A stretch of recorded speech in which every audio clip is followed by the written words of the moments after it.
Muy buenas tardes, muchas gracias a Jesús por la invitación.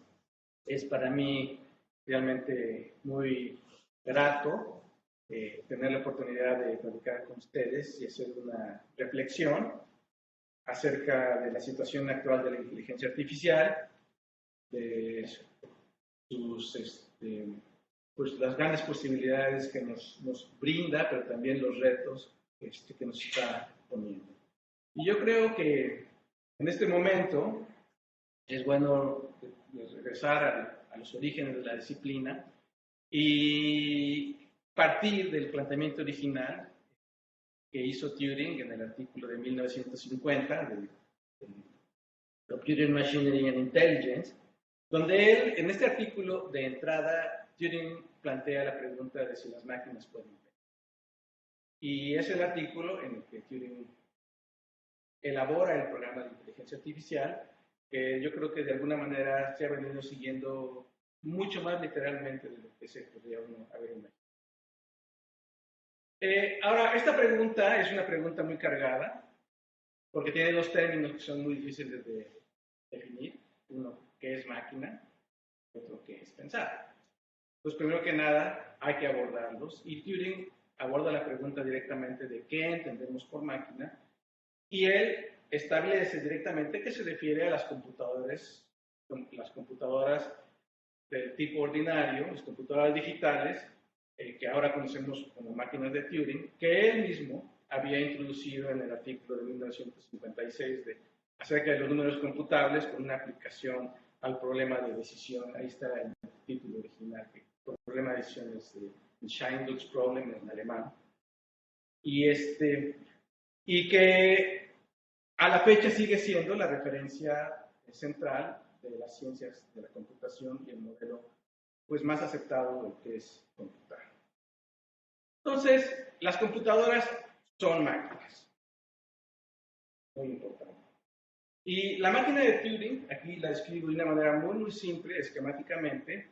¿Qué es lo que hace una máquina de Turing? Bueno, pues los elementos centrales son muy sencillos. En primer lugar, hay una cinta, que es como un papel cuadriculado, con celdas, en las que se escriben símbolos, en este caso, dígitos. ¿Ok? Y los símbolos, en este caso son pues, representaciones de los números, el número 236 y el número 240.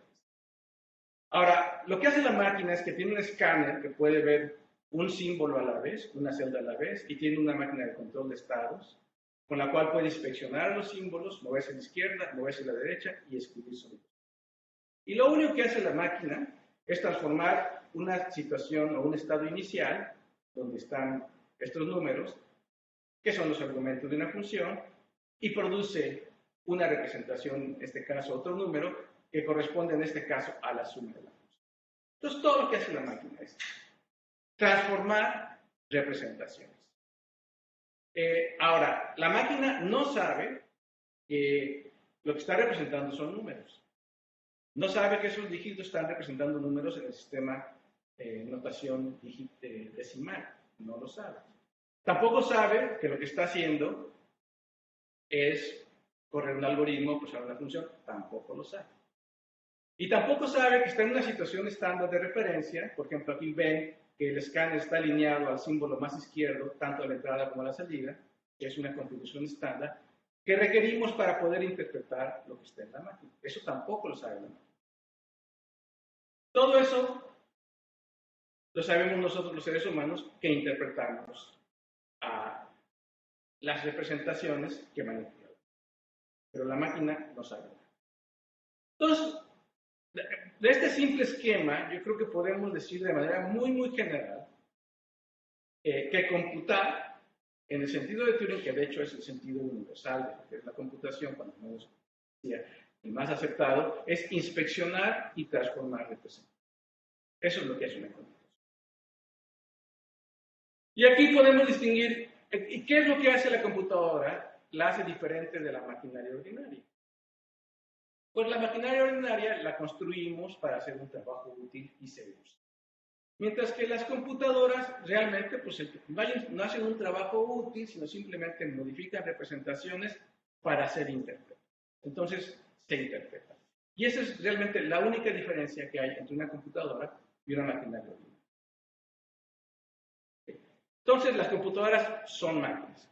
Primera parte de la cuestión. Y la segunda es que los seres humanos no somos máquinas. Esto podría venir como muy sorprendente para algunos. No somos máquinas. ¿Ok? Y eso es muy importante porque si los seres humanos somos máquinas, entonces hay máquinas que piensan. Y la pregunta es vacía. Si pensamos, las máquinas pueden pensar, los seres humanos somos máquinas, pues hay máquinas que piensan. ¿Qué nos preocupa? No nos preocupa para nada. Y la pregunta es mucho más amplia porque si las máquinas pueden pensar, si las máquinas son inteligentes, si las máquinas son conscientes, las máquinas van a dominar al mundo, nosotros somos máquinas, entonces nosotros somos los que vamos a dominar el mundo. Entonces tampoco hay problema. O sea, si nosotros somos máquinas, toda la pregunta, las preocupaciones acerca de la inteligencia artificial pierden sentido, son vacías. Entonces es muy importante que no seamos máquinas. Ahora, Turing lo hace explícito en el artículo. Turing queda claro que los seres humanos no somos máquinas para que la pregunta tenga sentido. Y en el artículo da las instrucciones para construir a la máquina. Una es que los ingenieros pueden usar ideas, métodos, materiales sin restricciones. Todo lo que se les ocurra se vale para construir a la máquina. Segunda dice, las máquinas pueden ser incluso experimentales y los ingenieros podrían no saber por qué funcionan y se van. Y de hecho, pues creo que es un poquito lo que pasa hoy con las redes neuronales, ¿no? Lo previó Turing en el artículo del 50. Y la tercera restricción es que los ingenieros tienen que ser todos del mismo sexo, ya sea todos hombres o todos mujeres. ¿Por qué? Porque con las dos anteriores, si no se pone esta restricción, entonces los ingenieros podrían producir seres humanos por el método natural y entonces los seres humanos serían máquinas. Entonces tiene que poner la restricción. Y de hecho el artículo, Turing es muy lúdico y él es la forma de decirnos que si ustedes quieren producir o si queremos producir una máquina pensante, pues tengan hijos. Entonces, los seres humanos no somos máquinas. Y aquí tenemos entonces esta figura de razonamiento silogístico. Las computadoras son máquinas, los seres humanos no somos máquinas, entonces los seres humanos no somos computadoras. Esto podría sorprenderles a algunos, pero no somos computadoras. ¿Ok? Y para verlo gráficamente, esta figura corresponde en lógica al contrapositivo, donde las máquinas, el conjunto de todas las máquinas contiene el conjunto de las computadoras y el conjunto de los seres humanos es disjunto del conjunto de las máquinas, entonces los humanos no son. Entonces, la pregunta tiene sentido, porque los seres humanos no somos máquinas y no somos computadoras. Entonces es genuino preguntar. Ahora, la segunda es, ¿qué entendemos por pensar? Y pensar es otra palabra muy cargada. Filosófica, psicológicamente, por pensar, pues es muy parecido al significado de razonar, que involucra diagnosticar o abducir, decidir, deducir, planear, inducir o aprender, etc. Todo esto son connotaciones de la palabra pensar. Y además, la palabra se complica porque cuando pensamos, estamos entendiendo. Y cuando estamos entendiendo, somos conscientes de los contenidos que estamos pensando. Entonces, es muy difícil definir qué es pensar. Y Turing propone que una forma de resolver la pregunta de si las máquinas pueden pensar es hacer una encuesta de opinión. Y preguntarle al público si creen que las máquinas que piensan, y de hecho él anticipa en el artículo de 1950, dice, pero seguro que si lo preguntamos ahorita mucha gente va a decir no, pero dentro de 50 años a lo mejor mucha gente dice que sí. Turing lo anticipa en el artículo de 1950. Entonces dice, para evitar meternos en estas discusiones filosóficas que de hecho han sido motivo de una amplia discusión filosófica a lo largo de la historia, entonces dice, mejor vamos a poner un experimento mental.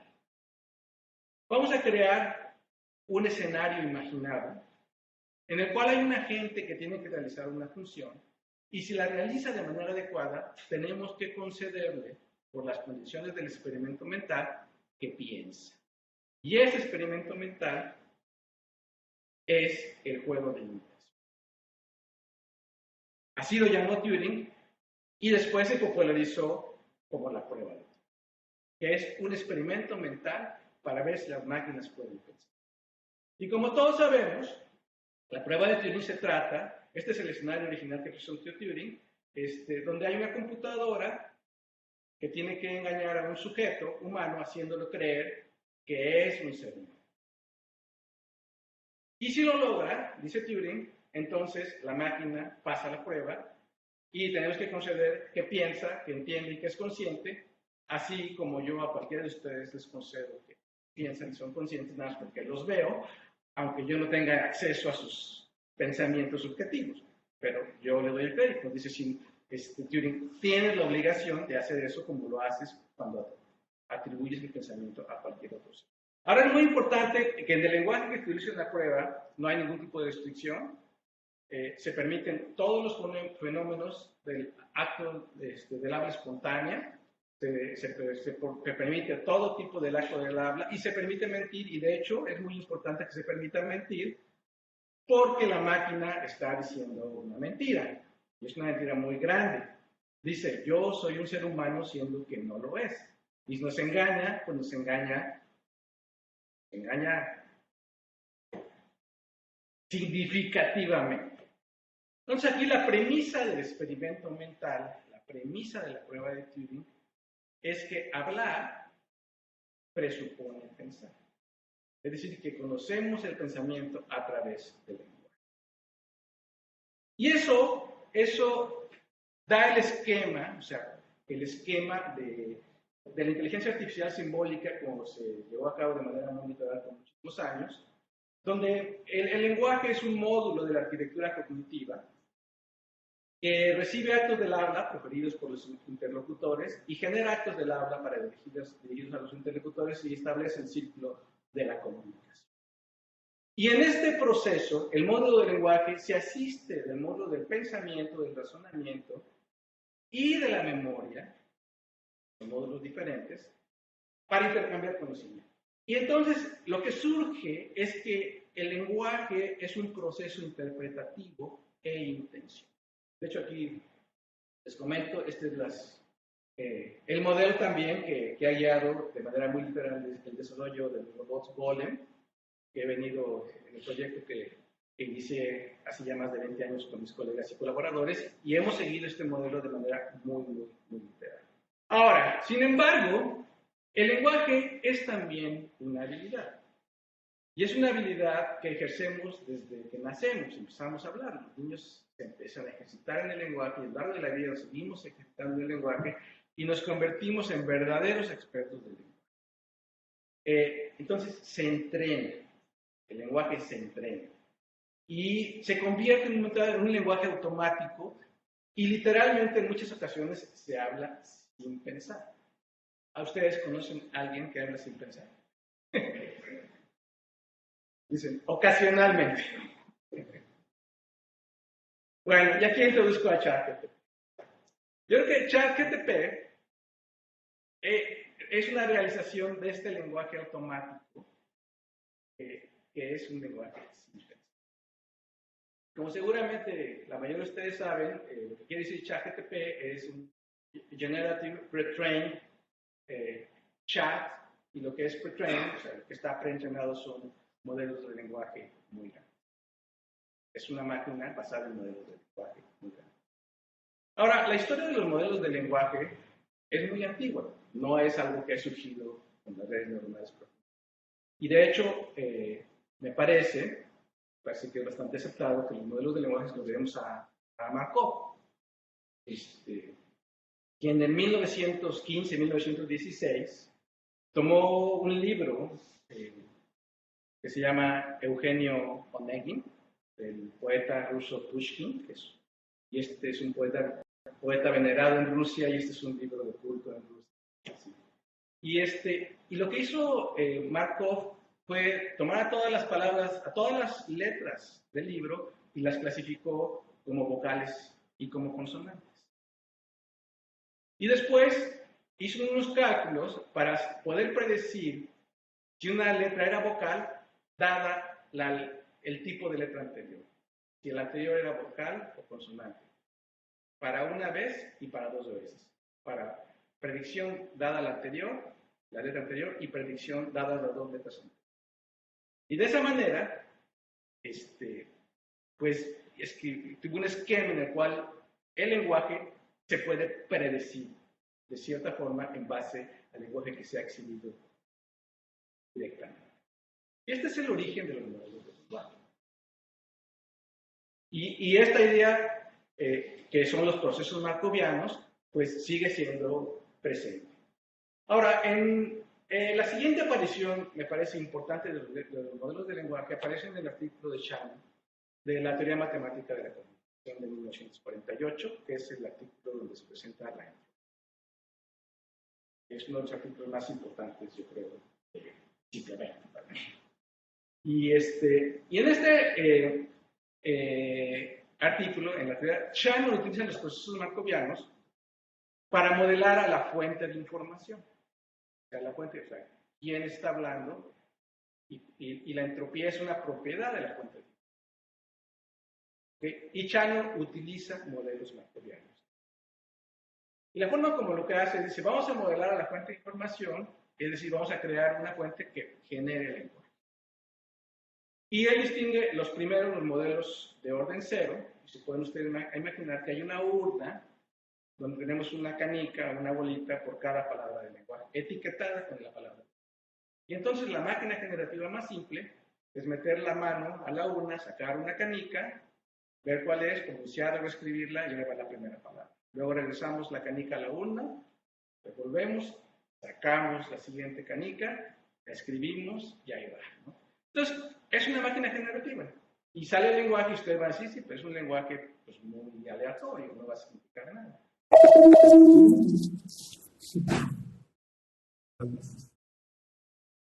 ¿Qué dice? ¿Todo bien aquí? ¿O? Sí, nada más que hacer una alarma. Ahí trae el micrófono. Okay. Bueno, entonces Shannon dice, pero vamos ahora a hablar de los modelos, esos son los modelos de orden cero. Ahora vamos a hablar de modelos de orden 1. Y aquí lo que tenemos es una urna para una urna donde están todas las palabras del lenguaje, pero hay tantas bolitas para cada palabra que conforme a la ocurrencia de la palabra. Entonces, las bolitas están cargadas. Palabras que ocurren frecuentemente tienen muchas bolitas, palabras que no ocurren frecuentemente tienen una sola bolita. Entonces, vamos a repetir la máquina generativa. Entonces, tomamos una bolita, sacamos la palabra, la escribimos, y luego la regresamos, tomamos la siguiente bolita y aparece el lenguaje, etc. Entonces, estos modelos van a tener una estructura lingüística todavía muy aleatoria, pero va a ser menos aleatoria que los de orden cero. Y luego vienen los modelos de lenguajes de orden 2. Entonces lo que tenemos aquí es que ahora tenemos una urna para cada palabra del lenguaje, no solo una urna, sino una urna para cada palabra del lenguaje. Y en cada urna tenemos las palabras que le pueden seguir a la palabra de la urna, y también representadas de acuerdo a su frecuencia de ocurrencia. Entonces agarramos una canica inicial, la sacamos, la escribimos, agarramos la segunda, de la urna correspondiente, le sacamos, le escribimos, vemos cuál salió, seleccionamos la urna correcta, la volvemos a sacar y lo hacemos así, y generamos un lenguaje donde tenemos una palabra dada las dos palabras anteriores, y así nos va. Entonces Shannon establece que si tenemos 4 niveles de esto, de hecho aquí les presento los ejemplos que Shannon pone en el artículo. Hay unas oraciones de orden, esta oración es de orden 1, cuando ven que es un lenguaje pues, relativamente bastante aleatorio, pero el lenguaje, las de orden 2, de head, add, in front, al attack, empieza a tener cierto sentido lingüístico, y Shannon menciona que si hacemos un orden 4, prácticamente lo que va a salir es. Entonces, esos son los modelos de lenguaje. Ahora, por supuesto, pues es una herramienta muy importante y muy útil. Y desde el principio, desde los principios de los 50, se utilizaron, sobre todo en el Watson Research Center de IBM, hacer modelos de conocimiento de voz, para representar el conocimiento a priori en los sistemas de reconocimiento de voz. Entonces, los sistemas de conocimientos veían evidencia fonética y luego la ponderaban con los modelos de lenguaje que ellos se habían colectado de antemano y producían hipótesis de interpretación, y eso era el producto de los reconocimientos de voz en un proceso bastante bayesiano, de ponderar el conocimiento a priori del modelo de lenguaje con el conocimiento a posterior por la evidencia del mundo, que era la evidencia. Y esa fue una de las utilidades más importantes del modelo de lenguaje por muchísimo tiempo. Y por supuesto, después, en los 90, en las primeras décadas de este siglo, cuando apareció la lingüística de corpus, entonces se utilizaron los modelos de lenguaje de manera muy extensa para modelar los sistemas de procesamiento de lenguaje natural con diferentes aplicaciones, sistemas de resumen, sistemas de traducción, etc. Y también, por supuesto, es un elemento clave de la lingüística estadística. Y ahora, aparecen ahora en las redes neuronales profundas, donde esta idea del modelo de lenguaje simplemente se lleva por la magia, debo decirlo, de las redes neuronales profundas a una dimensión impensable anterior. Porque de hecho los modelos de lenguaje por mucho tiempo se representaban de manera extensional, con tablas. Y entonces se trataba de sacar las probabilidades para cuál es la palabra, la probabilidad de una ocurrencia de la palabra anterior o los anteriores, y entonces eran tablas muy grandes que requerían una cantidad inmensa de código para llenarse, y así se hacía. Y lo que en las redes neuronales se ha logrado ahora, pues realmente es hacer esto de manera intencional, un programa que de alguna manera implícitamente tiene esas estadísticas de cuál es la palabra, la probabilidad de que una palabra ocurra en cierta posición, dado que ocurrieron otras palabras en cierta posición. Entonces, estos son los modelos de lenguaje muy largos, y son la base de cosas como ChatGPT.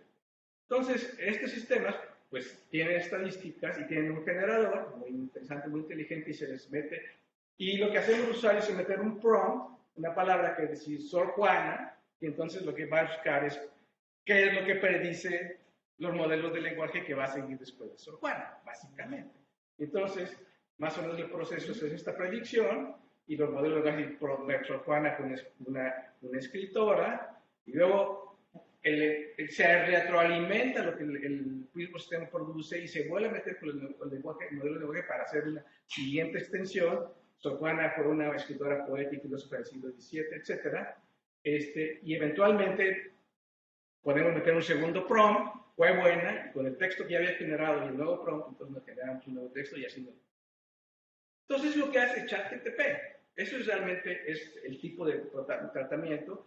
Y de hecho, una cosa muy importante es que estas predicciones de los modelos de lenguaje no son únicas. De hecho, normalmente hay muchas predicciones, y ChatGPT y sistemas relacionados utilizan aprendizaje por refuerzo para afinar las respuestas que da el usuario y entonces orientarlas a respuestas que sean más amenas para los seres humanos.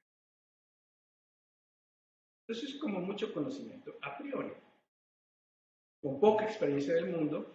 Y lo que sí es que ChatGPT, pues lo que vemos es que genera textos a partir de textos y cambia un poquito el modelo de la comunicación y de la arquitectura cognitiva que era implícito, porque ahora el lenguaje traduce mensajes textuales a mensajes textuales y no utiliza pensamiento, no utiliza memoria en un sentido explícito, y tampoco utiliza conocimiento porque no están estos módulos. Y entonces el lenguaje, más que ser una máquina, un proceso interpretativo e intencional, se convierte en un proceso de traducción material. Entonces el ChatGPT es como una habilidad flotante. Es como una mente, si ustedes lo quieren decir así, comillas, porque te voy a decir algo de la mente, de puro conocimiento a priori. Ahora, Turing, en el artículo del 50, estaba consciente de este tipo de lenguaje. O sea, no lo ignoró. Y entonces, en una de las posibles críticas que él anticipó a la propia prueba de Turing y sus conclusiones, que es el argumento de la conciencia, él dice así, es que no se trata de repetir como pericos. Se trata de que la máquina realmente entienda. Esa es la idea de la prueba de Turing. Y entonces, para distinguir el lenguaje que está entendiendo con el lenguaje automático, Turing en el mismo artículo del 50 pone un segundo juego que se llama el juego de la viva voce. Y jugar a la viva voce es como cuando nosotros interrogamos a alguien para ver si nos está platicando realmente entendiendo de manera intencional o simplemente está repitiendo. No sé si lo han experimentado. ¿Sí? Y Turing propone jugar el juego de la viva voce hablando acerca de un poema. ¿Y por qué de un poema? Porque si platicamos acerca de un poema y lo hacemos con agilidad, con chispa, con ingenio, pues de alguna manera estamos entendiendo muy profundamente. Entonces, si alguien platica con un poema y realmente pues, contexta de una manera muy inteligente, pues digo, pues sí está. Esa es la propuesta de que es poner un requerimiento alto a lo que es la comprensión. Entonces dije, bueno, pues vamos a ver ahorita qué pasa si jugamos con ChatGPT al juego de Roche. Y para ponerlo en nuestro contexto, pues vamos a escoger un poema de Sor Juana, que todos conozcamos, por ejemplo, de Detente sombra de mi bien esquivo, etcétera. Bonito. Entonces vamos a platicar acerca de él, más o menos en el estilo de juego del lenguaje que Turing utiliza en el artículo de 1950. Entonces aquí pongo todo el poema, nada más que está en el trasfondo todo el poema y nada más subrayo los dos primeros versos del segundo cuarteto, porque nada vamos a hablar de eso y con eso vamos a tener suficiente para el juego. Okay. Y ChatGPT es muy verboso, hace muchas elaboraciones que no son tan relevantes, y entonces por horas del tiempo y también de la relevancia, voy a resaltar nada más en el diálogo lo que me parece central, aunque dejo en el fondo lo que ChatGPT realmente respondió, con modificaciones estilísticas o correcciones muy, muy menores. Entonces ahí va. Entonces yo a ver ChatGPT y le digo, si al imán de tus gracias atractivo sirve mi pecho de obediencia. Entonces ChatGPT dice, esta es una frase en español de un poema o canción. Puede ser una declaración de amor o una comparación del amor que siente el hablante con la atracción de un imán. Entonces yo le digo, vamos a probarlo. ¿Podrías cambiar atractivo por adhesivo? Dice ChatGPT, sí. Y yo digo, ¿pero qué quiere decir? ChatGPT, al cambiar atractivo por adhesivo, la frase se vuelve una comparación más literal de una sustancia pegajosa que une dos cosas. En ambos casos, la frase es una expresión de amor o unidad fuerte. Impresionante, ¿no? Pero vamos a seguir presionando. Le digo, pero el acero no se atrae por el pegamento. ChatGPT, tiene razón, el acero no se atrae por un adhesivo. Y le digo, ¿qué harías para hacer el cambio coherente? ChatGPT, ¿se podría cambiar también acero a algún material que se adhiera fácilmente a un adhesivo, como por ejemplo papel o tela? Entonces yo le digo, pero ni la tela ni el papel pueden ser obedientes. Soy bastante coscolino, el acero tampoco. ChatGPT, tienes razón, la frase resultaría incongruente y poco coherente, ya que la tela o el papel no pueden ser obedientes. En este caso, la mejor opción sería mantener la frase original. Pero vamos a presionarla una vez más, con intención original de la pregunta procedente de cambiar atractivo por adhesivo. En el verso, el sujeto y el objeto están estáticos y las fuerzas producen la atracción, pero ¿podrías ponerlos en movimiento? ChatGPT. Sí, aquí hay una posible versión. Mi pecho, obediente, como acero atraído, avanza hacia el imán de tus gracias. Y le digo, bueno, pero me refiero a que si pones a los agentes en movimiento, podrían ponerse en contacto físico y la metáfora de que el sujeto se adhiera al objeto podría ser coherente. Sí.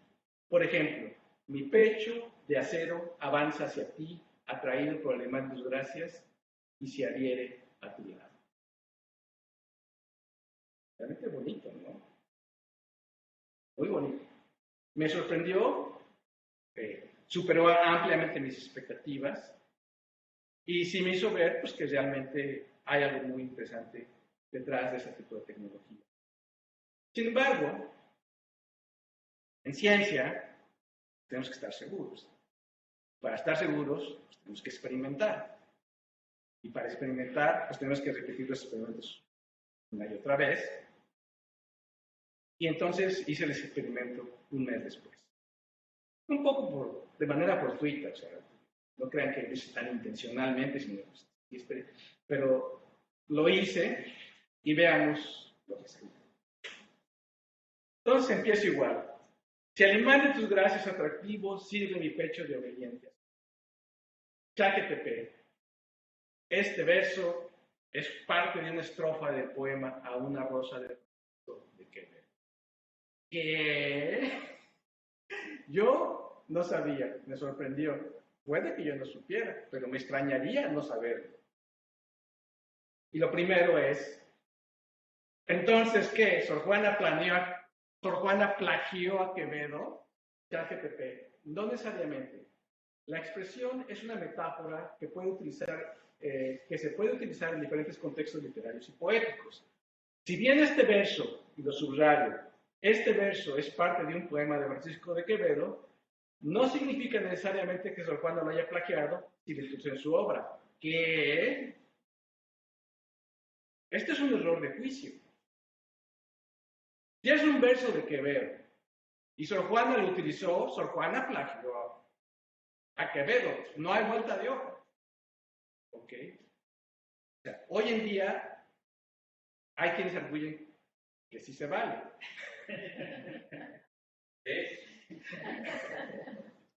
Pero realmente es un error de juicio. Y además, es cierto, entonces vamos al poema, al soneto de Quevedo, que dice, ayer naciste y morirás mañana, etc., en donde el verso de Sor Juana no aparece. Entonces, es falso. Es un error de juicio y es falso. Entonces hay que preguntarle a ChatGPT, pero el verso en cuestión no aparece en la Biblia. Entonces dice, tiene usted razón, me disculpo por mi error. Entonces dice, bueno, pues, era un poco de humildad, ¿no? De modestia, pero no puede. Sigue y dice, subrayo en rojo, en cualquier caso, mi respuesta anterior sobre la posibilidad de que Sor Juana haya utilizado esta expresión sin intención de plagiar a Quevedo sigue siendo válida. O sea, sigue siendo válido su error de juicio. Ahora sí, aunque no hay evidencia de que Quevedo sea el autor del verso en cuestión, pero ya nos había dicho que era el autor del verso. Entonces, se está contradiciendo. Entonces, error de juicio, falsedad y contradicción. Viste como perico. No sabe lo que está hablando, ¿no? Y aparte le crece el nariz. Bien. ¿No? Y aparte, es muy importante que esta característica de ser obcecado y contradictorio es signo de que no se está pensando. Es signo de rigidez mental. De tener un error y aferrarse a no se está pensando. Entonces, ¿qué hacemos con ChatGPT? Bueno.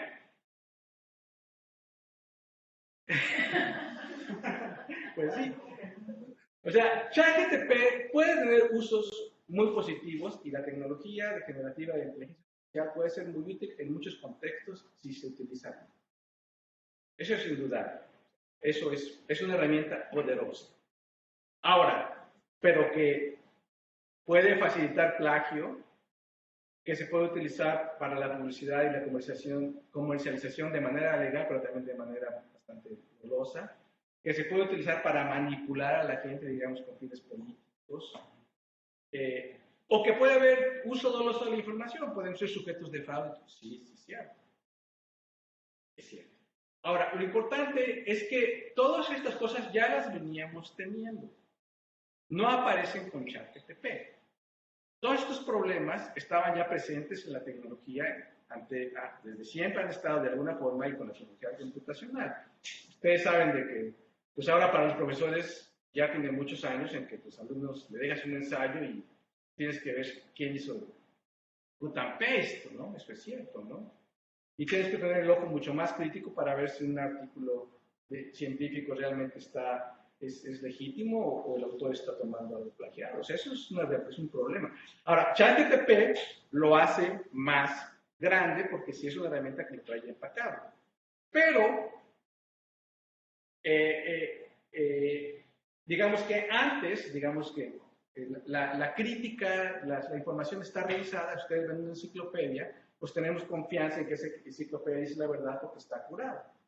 ¿Okay?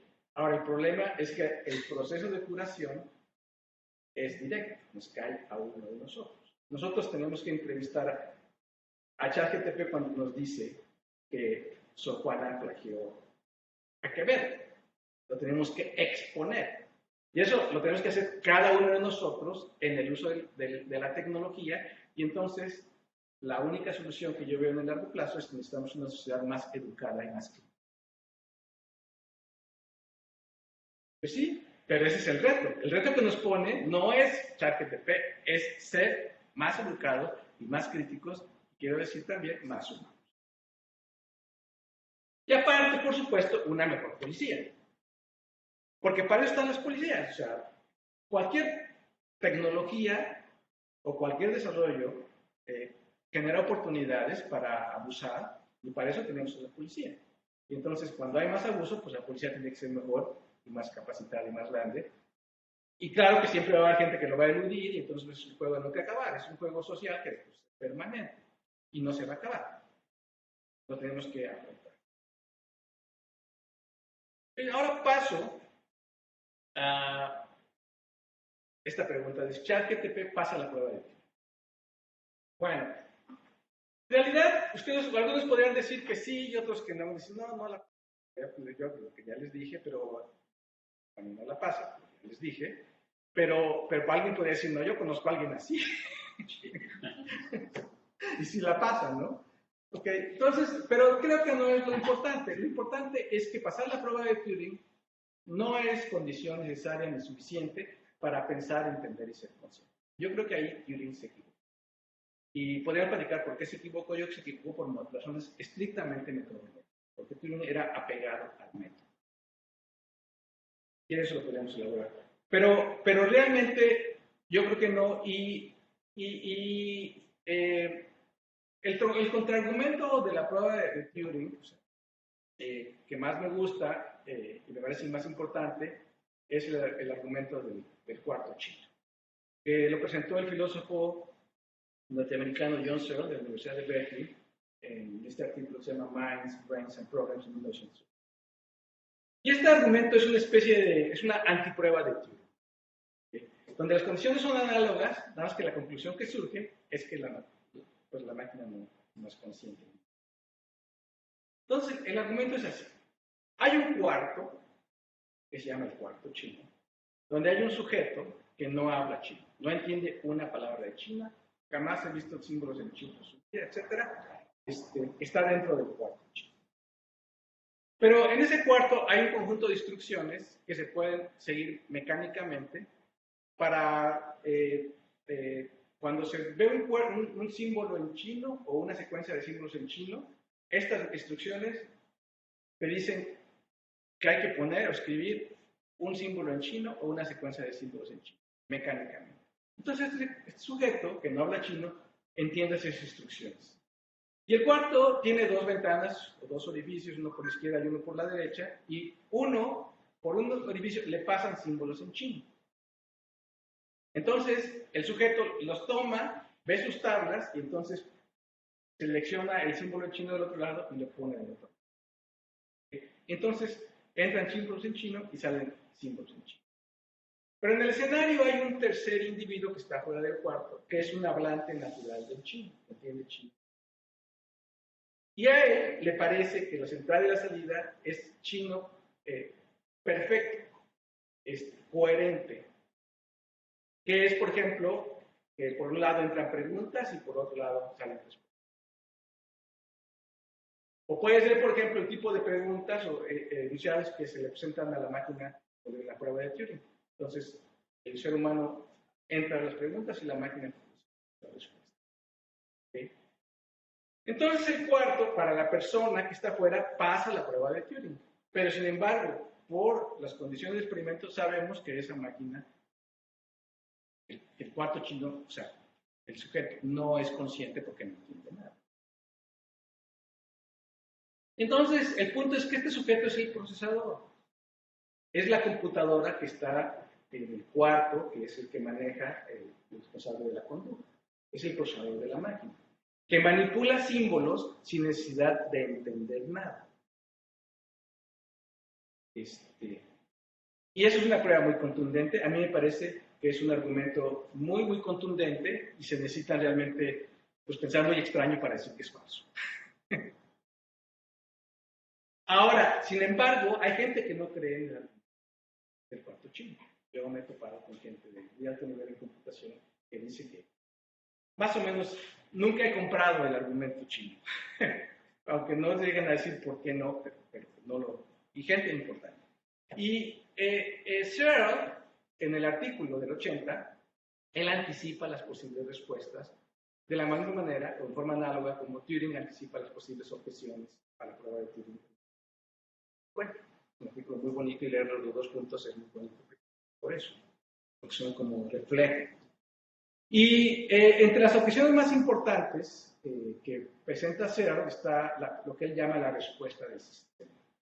Y alguien podría decir, bueno, el sujeto del cuarto chino no entiende, pero el cuarto común todo sí entiende.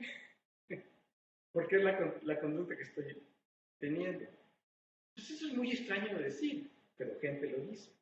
Ahora, para entender mejor este argumento, hay otro argumento, otra respuesta que se llama la respuesta del robot, que dice, el robot tiene una computadora, está operado por una computadora, y la computadora no entiende, como en el cuarto chino, pero el robot está en el mundo, ve, se mueve, toma cosas, se comunica en lenguaje natural, y su conducta está aterrizada. O sea, la inteligencia está en un cuerpo, está incorporada, en body.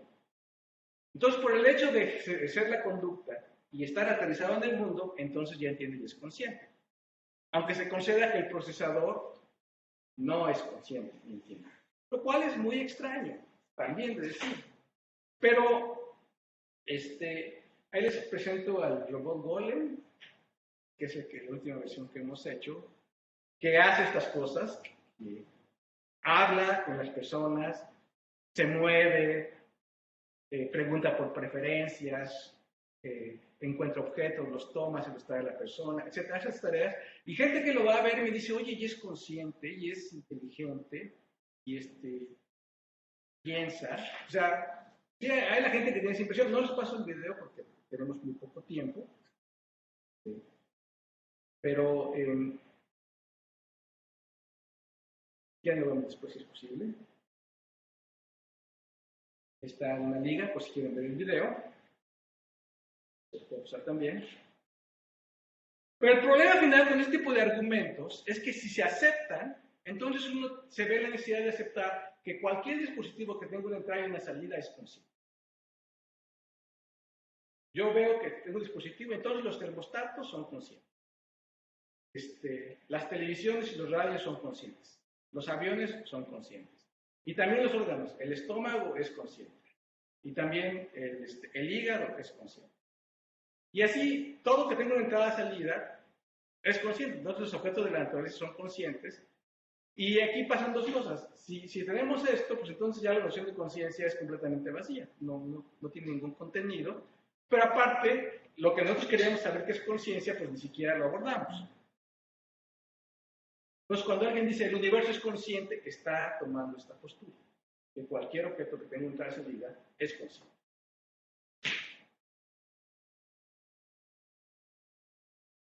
Lo cual para mí es absurdo. Entonces la pregunta que es, pues, ¿qué es la conciencia? Bueno, Pues podemos decir que los seres humanos, y yo creo una amplia variedad de animales, tenemos contenidos. Y que estos contenidos, por contenidos me refiero a los objetos de la vida mental y afectiva. Son el conocimiento, son las creencias, son las preferencias, son los sentimientos, el emoción. Ahora, los contenidos no sabemos qué son. No sabemos cuál es su último estatus. No sabemos cómo se producen el sistema nervioso. Sí sabemos que están radicados en el cerebro y en ciertas regiones del cerebro, porque si el cerebro se daña o se destruye, los contenidos se degradan o desaparecen. O sea, dependen del mundo material. Eso sí lo sabemos. Pero no sabemos más de ellos. Es un gran misterio. Ahora, sabemos que los contenidos se producen a partir del interpretación. Yo me enfrento al mundo y lo que el mundo me presenta son señales y fuerzas. Es el mundo material. Y a través de la interpretación, de la percepción, yo convierto ese mundo en contenidos mentales. Y de manera similar, o de manera recíproca, los contenidos de mi mente, como mis intenciones, mis deseos, yo los transformo a través de la acción motora, en acciones materiales, para satisfacer esas intenciones, para satisfacer esos deseos. Entonces hay esta traducción entre el mundo material y el mundo mental y afectivo, que es tremendamente misteriosa. Y estos contenidos no solamente los tenemos, y tenemos acceso a ellos, los experimentamos. Nosotros experimentamos el dolor, nosotros experimentamos el miedo, pero también experimentamos el conocimiento y la interpretación. A lo mejor no lo pensamos mucho porque es nuestro estado base, siempre estamos conociendo algo y no nos damos cuenta que estamos experimentando conocer. Y esta experimentación es lo que nos da en última instancia el sentimiento de estar vivos. Que las máquinas. Y a esto le llamo yo la intencionalidad. Y este fenómeno me parece a mí, pues el fenómeno más misterioso de la naturaleza. Para mí es el problema en lo personal que me parece el más misterioso y fabuloso de todo. Y maravilloso además.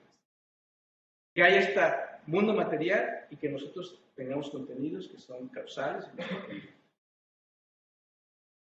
Y además la intencionalidad involucra que la conducta es dirigida, la gente dirige su conducta y tiene y goza del libre albedrío, toma decisión.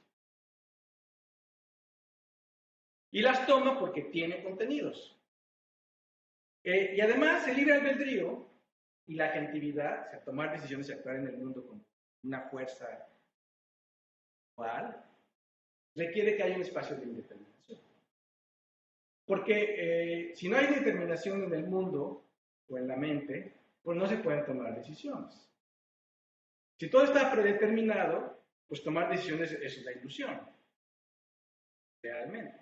Entonces tiene necesariamente que haber un espacio de indeterminación genuina en el mundo y en la mente. Y esta relación entre la indeterminación y la toma de decisiones, yo la conceptualizo en un concepto al que le llamo la productividad potencial de las decisiones Tao, así le puse Tao, que se comporta así. Tao tiene un eje en el cual está la entropía de la gente, de la sociedad, del sistema del que estamos hablando, de la especie, ¿ok? Que es el grado de indeterminación. Y por otro lado tenemos acá, en este eje vertical, es qué tan productivas son sus decisiones. Las decisiones que toma, qué tanto se traducen en un beneficio para el sujeto. Que es algo que se ve a posterior empíricamente. Él no sabe, nosotros tomamos una decisión y realizamos una acción y eso es una hipótesis de que la acción va a satisfacer nuestros deseos, pero no quiere decir que la acción siempre lo satisfaga. Eso es una cuestión que pasa, depende del mundo. Lo que pasa es que tomamos decisiones productivas, pues en general mejoramos nuestra calidad de vida y podemos sobrevivir. ¿Okay? Entonces, tau representa esto. ¿Qué tanto las decisiones que toma genuinamente la gente son productivas para él y para su especie? Entonces, si tenemos en el origen donde la entropía es cero, pues si hay entropía cero, no hay indeterminación, todo está perfectamente determinado. Entonces no hay decisiones que se traduzcan en una mejora para el individuo. Ahora, en el otro extremo, cuando la entropía es muy alta, pues el sujeto puede tomar todas las decisiones que quiera. Puede estar tomando decisiones todo el tiempo, pero si la entropía es muy alta, la situación es caótica y no está dirigido. Entonces sus decisiones no se traducen en acciones que lo favorezcan. Es el caos. Y sin embargo, en medio hay una zona en la cual hay cierto nivel de indeterminación, que es de moderado a bajo, en el cual los individuos tienen espacio de libertad para tomar decisiones que son buenas para el individuo. Y de hecho, para cada individuo, cada sistema, cada especie, puede que haya un óptimo de indeterminación bajo la cual toma buenas decisiones. Entonces, bajo este argumento, o sea, bajo esta hipótesis, lo maquinal es lo determinado. Lo determinado son los fenómenos físicos de la naturaleza, lo que tomamos con la ley de física, está determinado en buena medida. Hay cierta indeterminación del mundo, pero macroscópicamente obedecen las leyes de la ciencia, pues predicen ciertas regularidades. Lo determinado son las máquinas que nosotros construimos, porque de hecho las construimos para que hagan cierta función de manera determinada y eso es la actividad. Y por otro lado, lo caótico está en el extremo de entropía muy alta y en medio está lo intención, donde hay mente. Donde realmente podemos decir, hay mente en esta región. Se requiere cierta indeterminación y cierta toma de decisiones productivas.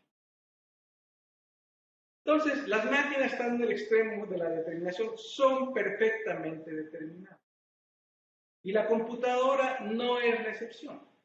Las computadoras digitales son maquinarias perfectamente determinadas. Ahora, dicen, no, ahí ya veo gestos y movimientos aquí de alguien del público que dice, no, es que hay procesos estocásticos, hay máquinas no determinadas. Y aquí, nada más, va a ser Turing, Turing lo dijo. Turing comparó a la determinación de la máquina computacional con el determinismo propuesto por Laplace. Y aparte dijo que el determinismo de las máquinas es incluso más perfecto que el determinismo de Laplace. Y esto lo dice Turing en el artículo de 1950. Y si ustedes lo piensan, una computadora, aunque pueda simular cierta determinación, el ciclo del sistema de control del CPU, pues es perfectamente determinado. El CPU tiene un conjunto de instrucciones, se pone el programa y el ciclo ejecuta el ciclo de control una a una de manera perfectamente determinada. Es lo que nosotros diseñamos. Es la parte determinada de la máquina de cómputo. Y en ese sentido, la máquina de cómputo no se diferencia para nada de ningún tipo de maquinaria que está perfectamente determinada para esa. Pero por lo mismo, entonces, reitero nada más, las máquinas no tienen contenidos, las máquinas carecen de intencionalidad. Y ahora la pregunta es, ¿los organismos biológicos son máquinas? El corazón es una máquina, el hígado es una máquina, etc. Bueno, pues dependen de su grado de indeterminación y su nivel de agentividad. Entonces, si nosotros tenemos el hígado y el corazón, que son prácticamente maquinarias determinadas y no tienen prácticamente ninguna agentividad, pues sí son máquinas, de alguna forma. Pero el cerebro tiene un grado moderado de determinación. Un cerebro que está perfectamente determinado, pues es que está rico. ¿Sí? Entonces, el cerebro, la indeterminación del cerebro da la posibilidad de interactuar con el mundo de manera flexible.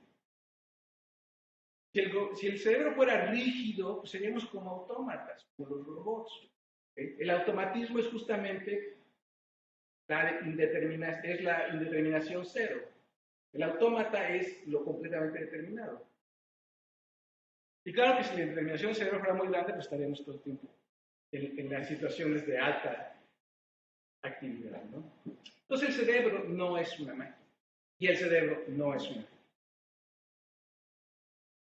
Entonces termino diciendo, después de esto, vuelvo a preguntar, ¿qué es computar? Bueno, pues computar es inspeccionar y transformar representaciones en el sentido formal de la computación.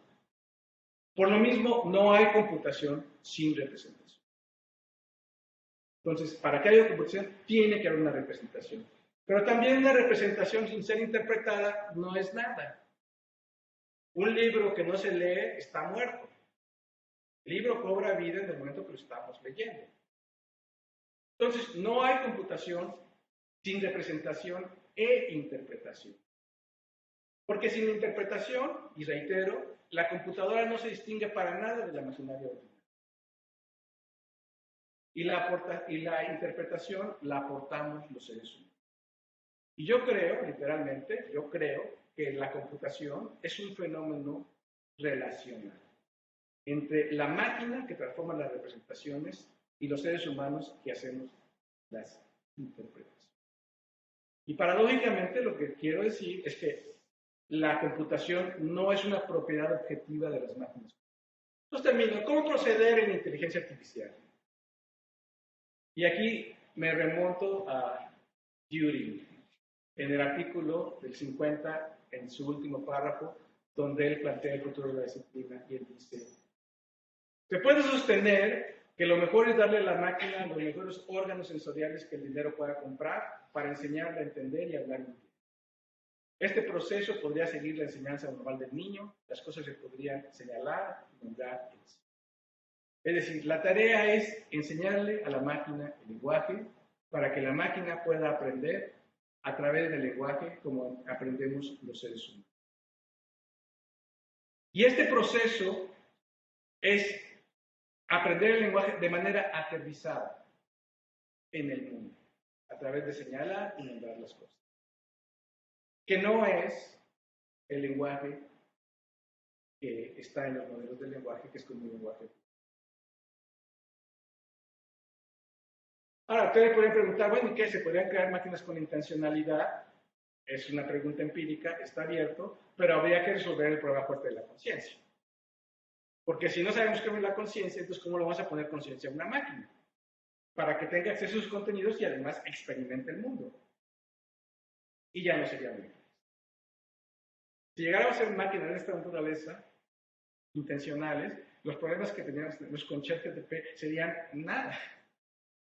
Porque realmente estas máquinas serían completamente indistintas de la inteligencia natural. Pero eso es un reto abierto y yo creo que es un reto tremendamente difícil de resolver y yo creo que sinceramente en este momento es una pregunta completamente misteriosa. Imagina, ¿cómo es posible que surjan los contenidos? ¿Cómo es posible que tengamos conciencia? ¿Cómo es posible que seamos seres intencionales? Entonces, lo mágico somos nosotros, los seres humanos. Muchas gracias. Gracias, Luis. ¿Te preguntas? Una mecha. Para ver si entendí bien, creo que una conclusión que se podría sacar de lo último que mencionó fue que en el momento que logremos crear realmente una inteligencia artificial, ya dejaría de ser. Entonces, la inteligencia artificial pasaría a ser una inteligencia casi natural. Bueno, la pregunta es muy interesante porque efectivamente la inteligencia artificial depende del cómputo artificial. Es una invención humana. O sea, nosotros inventamos la maquinaria computacional y Turing, en el artículo 36, creó el modelo teórico universal de las máquinas computacionales. Es una invención humana. Que por cierto, antes de que se hablara de las máquinas computacionales, después de Turing, y sobre todo después de las elaboraciones de la computación en los 50, cuando se empezó a difundir el proceso de cómputo entre disciplinas más amplias, no se hablaba de computación en otras disciplinas. No era un término conocido. Y la conocemos perfectamente, la caracterizamos, construimos, tenemos toda una teoría de la computación y construimos máquinas computacionales que funcionan y nos permiten hacer cosas. Ahora, si la computación natural existe, existe desde mucho antes. La computación natural, si existe, si nosotros los seres humanos computamos, si el fenómeno que hacemos es computar, eso apareció en la evolución muy temprano. No es privativo de los seres humanos seguramente. Seguramente apareció muy temprano en la naturaleza y se fue refinando y aumentando el poder con la evolución. Pero independientemente, incluso si tú dices que es una propiedad nada más de la mente humana, de todas maneras, la caracterización de la computación natural tendría que ser independiente de la computación artificial. Y no hay ninguna caracterización, yo nunca he visto ninguna caracterización de computación que no se refiera a la computación de Turing. A menos que se hable un lenguaje metafórico. Y se habla de computación no formalmente, sino metafóricamente. Sí, cualquier cosa es computar metafóricamente. Pero desde el punto de vista de una caracterización formal de una computación, la que hay y la única que es profundamente aceptada y de acuerdo con la tesis de George, es la computación artificial. Entonces, si existe una computación natural, es una pregunta abierta empírica, que se puede resolver en dos direcciones, en que sí y que no. Ahora, yo creo que si esa se resolviera, si se descubriera la computación natural, vendría a la par de resolver el problema de la conciencia. Entonces, sí puede que haya, y aparte, pero por la otra posibilidad es que resulte que no, o sea, que no hay una computación natural, que nosotros los seres humanos hacemos otra cosa. Pero yo creo, en biología, en neurociencias, etc., no hay una noción formal de computación.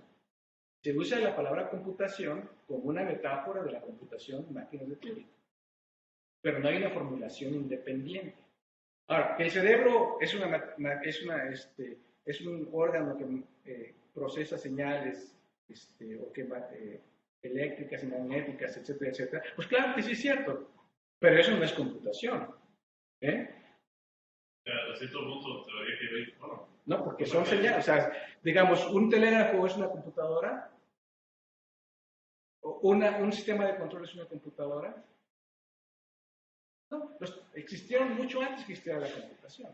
¿Por qué? Cuando hablamos de computación, cuando hablamos ya formalmente del modelo de Turing. Entonces, la implementación de una computadora se hace con elementos físicos, o sea, tenemos componentes físicos y hay señales, ¿okay?, que manipulan las representaciones. Pero por eso, el nivel físico de implementación nada más manipula la representación, pero no hace las interpretaciones. Igual, nosotros sabemos que el cerebro tiene actividad física. Pues claro que sí, es un objeto físico. Pero no sabemos que esa actividad física haga una computación. En el sentido de Turing, que es el único sentido bien definido de computación. Si la tesis de Churchill es verdadera, es el único sentido definido. Entonces yo no veo por qué un cerebro vaya a ser una máquina de Turing sin que se define que es computación natural. Una cosa que concluir lo que te digo es que no deberíamos ser capaces nosotros, como raza, al punto que estamos, de crear una inteligencia. Bueno, no sé si deberíamos o no, yo no creo eso deberíamos o no. La cuestión es si lo vamos a hacer o no lo vamos a hacer. Ahora, ese es un problema, me parece a mí, abierto de investigación científica, si vamos a poder caracterizar la computación natural y vamos a descubrir el problema de la conciencia. No, pero me refiero a que no somos capaces. No veo por qué no somos capaces, eso no lo sabemos. O sea, no veo por qué no seamos, o sea, nosotros no lo sabemos. Es una pregunta abierta de investigación. Pero no veo... la conciencia, ¿cómo podríamos reproducir? Pues porque si la conciencia es un fenómeno natural, podríamos descubrir por qué los seres biológicos tienen experiencia. Eso podría ser una pregunta de investigación. O sea, ¿por qué surge la experiencia en los seres biológicos? Eso sería caracterizar a la conciencia. Ahora, lo importante también es que sea una explicación que no que no incurra en petición de principio. Porque hay muchas definiciones de la conciencia, pero finalmente hay petición de principio. Pero la idea fundamental de por qué tenemos nosotros un tejido biológico que llamamos cerebro que da lugar a que haya contenidos? Esa es la pregunta que nos estamos responder. Ahora, yo no sé, o sea, yo no digo que no se pueda responder. Lo que digo es que es muy difícil de responder y yo no creo que haya nadie que realmente tenga una aproximación ni siquiera cercana a esa. En el chat hay una. Tami Unger cancela. Dice, muy interesante y difícil de asimilar lo que hoy brinda la inteligencia artificial. ¿Qué hay de la parte emocional de las computadoras? ¿ChatGPT es capaz de sentir empatía? Alguna vez experimenté con el chat como si fuera un psicólogo y traté temas delicados y me sorprendió bastante. Sí. Bueno, la afectividad, o sea, las emociones, los sentimientos son una experiencia. Y las computadoras no tienen experiencia. Ahora, lo que expresan en el lenguaje utilizan un lenguaje afectivo exactamente de la misma manera que se utiliza otro tipo de lenguaje. Entonces, ahora, crear un lenguaje afectivo y sobre todo en un contexto de terapia psicológica es un problema muy antiguo de la inteligencia artificial. Exactamente, el ISA fue un programa que se hizo en el MIT por ahí de 1965, donde Weizenbaum, que creo que se llamaba era psicólogo, hizo un programa que simulaba ser un psicólogo rogeriano. Y el psicólogo, desde la psicología rogeriana, se basa en reflejar al paciente. Entonces, lo que hacía el programa es que lo que el paciente decía, si era una pregunta, lo daba una respuesta que era nada más la transcripción de la respuesta. Y si a la persona daba una afirmación, lo que el programa hacía es que la rebotaba como si fuera una pregunta. Y ese programa, que hoy en día con discusiones regulares se hace en una tarde, puede ser una tarea de uso de inteligencia artificial, en 1965, la anécdota es que un día llegó la secretaria de Weizenbaum y vio a la secretaria llorando, ¿no? Y le dijo, ¿qué pasa? Por favor, salte del cuarto porque estoy en una sesión con la Eliza, y que estaba súper enganchado, ¿no? Entonces, si el sistema nos refleja a nosotros y nosotros queremos hacer esa atribución, se da. Ahora, las computadoras son un objeto de identificación, igual que los juguetes para los niños. Nosotros podemos atribuirle a los objetos propiedades afectivas, propiedades humanas. Y entonces, cuando nosotros hacemos esa atribución, una vez que la hemos hecho, nosotros nos comportamos como si el objeto tuviera la propiedad, aunque no la tenga, que es lo que pasa con los juguetes de los niños, ¿no? Por ejemplo, Piaget, en el juego simbólico descrito por Piaget, cuando hay este juego simbólico, el niño tiene un desequilibrio con el mundo que no puede resolver. Entonces juega. Y entonces sus juguetes se convierten en símbolos y entonces los incorpora a su vida mental. Y él en su vida mental resuelve el problema del desequilibrio y entonces está más tranquilo, pero claro que es una cosa que no pasa en el mundo. El desequilibrio no se resolvió en el mundo, sino se resolvió en su mente. ¿Okay? ¿Por qué? Porque el niño le adscribió al juguete las propiedades del ser humano y entonces hace un escenario simbólico donde él satisface esa necesidad. Y yo creo que esto pasa mucho con los objetos de identificación y pasa mucho con las computadoras. Y luego las computadoras, cuando se visten de seres humanos en las películas, en los cuentos, etcétera, pues entonces son objetos de identificación y entonces hacemos exactamente el mismo proceso del juego simbólico. Y dentro de la terapia, pues se ha visto que hay programas que es muy fácil que un programa de cómputo te enganche. Desde el ICE lo sabemos. ¿Okay? Pero lo importante es que aunque el lenguaje, por los propios modelos de lenguaje, se genere un lenguaje efectivo, es exactamente igual a que si fuera un lenguaje factual acerca de cualquier otra cosa, porque el mecanismo es el mismo. Es nada más crear modelos de lenguaje y generar en base a ellos. Pero lo importante que tener en cuenta es que las computadoras no tienen afectividad real. Las computadoras no sienten, las computadoras no tienen emociones, las computadoras no tienen. Entonces tenemos que tener esa conciencia. Y eso es parte de la cultura computacional que yo digo que es necesaria para tratar con elementos como ChatGPT. Ahora hicimos un ejercicio para ver si había plagio o no había plagio, etcétera. Pero también el primer ejercicio se puede hacer para exhibir la conducta afectiva que presuntamente se está desplegando por ChatGPT. Cuando dijo que, bueno, básicamente la idea que está detrás de estos modelos es la frecuencia que hay en el uso de las palabras, que propone Shannon, que es grado 0, grado 1, grado 2. Bueno, él los usó para modelar la fuente de información. Ajá, ok. Y si es más o menos lo que está detrás de estos modelos de ChatGPT, más o menos. Sí, lo que un modelo de lenguaje es que tú tienes cuál es la probabilidad de que una palabra ocurra dado la anterior o dado los anteriores o dado. Y tú lo puedes generar, decir, cuál es la probabilidad de que una secuencia de lenguaje, una secuencia de palabras en ciertas posiciones, ocurra dado que hay secuencias de palabras en ciertas posiciones. Lo que a mí se me hace interesante es que, por ejemplo, podríamos meter todas las palabras como dicen, un diccionario y llegar a meterlas a la computadora, Sí. Todas las palabras que puedes. ¿No? Sí. Las oraciones. De hecho, Ajá. ChatGPT 3.5, según tengo entendido, se entrenó durante todo el año 2021, todo el año, con todos los recursos que tuvo acceso en Internet, unas cantidades inmensas de texto, usando una cantidad inmensa de poder de cómputo. Y durante ese proceso de entrenamiento, pues el sistema está cerrado. Tú cuando empiezas a entrenar una red neuronal, pues le pasas todos los datos y hasta que no tenga entrenamiento la puedes utilizar. Entonces ChatGPT es un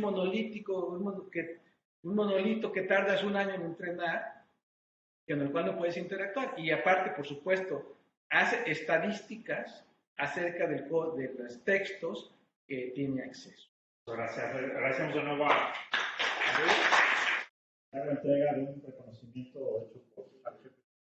Por parte del seminario, que todo este panel ya firmado por Gilberto López Mariscal, coordinador del postgrado. Pues muchas gracias a ustedes. Muchas gracias.